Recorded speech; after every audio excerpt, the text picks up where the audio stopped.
আসসালামু আলাইকুম গাইস, কি অবস্থা সবার? কেমন আছে সবাই? তো দেখছো আমি হাজির হয়েছি, মানে আর কি মাথায় কাপড় দিয়ে যাচ্ছি। তা আমি আসলে যাচ্ছি, আমি খুবই এক্সাইটেড। আমি হচ্ছে হেয়ারটাকে স্ট্রেট পাম বা পাম স্ট্রেট করতে গেছি। মূলত আমার চুলটা অনেক বেশি পাতলা, আর কয়েকদিন ধরে আমি বলতেছিলাম যে আমার চুলটা নিচের দিকে একটু কেমন জানি কার্ল কার্ল হয়ে আছে। তো এটাই আমি একদম স্ট্রেটনার করার জন্য, স্ট্রেট আপ করার জন্য গিয়েছি। তো মূলত হচ্ছে যে যদি একদম রিবন্ডিং করি তাহলে একদম ল্যাতাই থাকে, তখন আরও পাতলা দেখাই। তো এমনি আমার চুল পাতলা, তাই ভাবলাম যে একটু ভলিউমের জন্য স্ট্রেট পাম্পটা করি। তো দেখতেছো আমার বেনুনি চলতেছে, মানে বেনি করতেছে।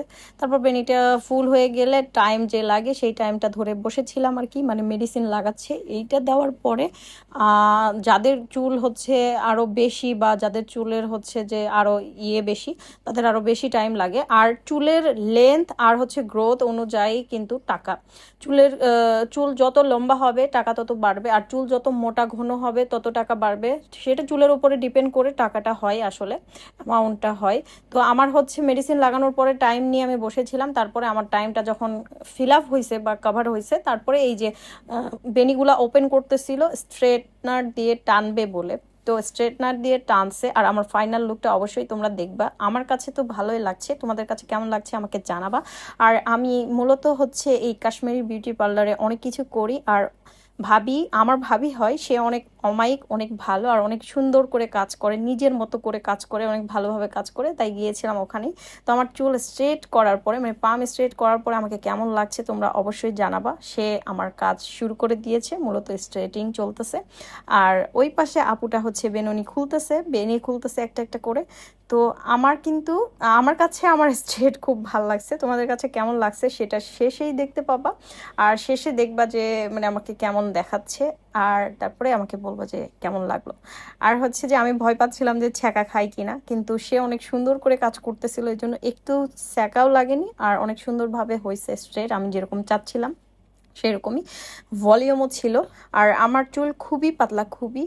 তো আমি একটু ভলিউমিং চাচ্ছিলাম, তো সেই ভলিউমটা আসছে। এখন আমি আজকে যেহেতু করছি হেয়ারটা ওয়াশের পরে, এখন বোঝা যাবে যে কি হইল। আর আমার অনেক কয়বার করাও ছিল, একটু একটু কালারও ছিল। তো দেখা যাক কি হয়। আর আমি আবারও বলতেছি যে চুলের হচ্ছে মানে গ্রোথ অনুযায়ী আর হচ্ছে লেন্থ অনুযায়ী টাকা, মানে চুল যত মোটা ঘন তত টাকা বেশি। আমার চুল তো অনেক পাতলা, আর হচ্ছে যে এমনিতেও অনেক বড়ও না, বেশি বড় না। তো দেখো এমনি সিল্কি দেখাচ্ছে অনেক, আমারই অনেক ভালো লাগতেছিল। তো তোমরা সবাই বলবা আমার চুল রিবন্ডিং, সরি মানে পাম স্ট্রেট করার পর কেমন লাগছে। তো আমার কাছে অনেক ভালো লেগেছে, তোমাদের কাছে কেমন লাগছে আমার লুকটা অবশ্যই আমাকে জানাবা। আর যারা যারা ভালো আরও জানতে চাও বা করতে চাও, তারা আমাকে ইনবক্সে নক দিও, আমি বলে দিব সেই আপুদেরকে। আর এটা লোকেশনও জানাই দিব। তো আজকের এই ভিডিও এতখানি, আবার দেখাবেন নেক্সট ভিডিওতে। সবাই ভালো থাকবো, আমার জন্য দোয়া করবো। আল্লাহ হাফেজ, ঈদ মোবারক সবাইকে, টাটা।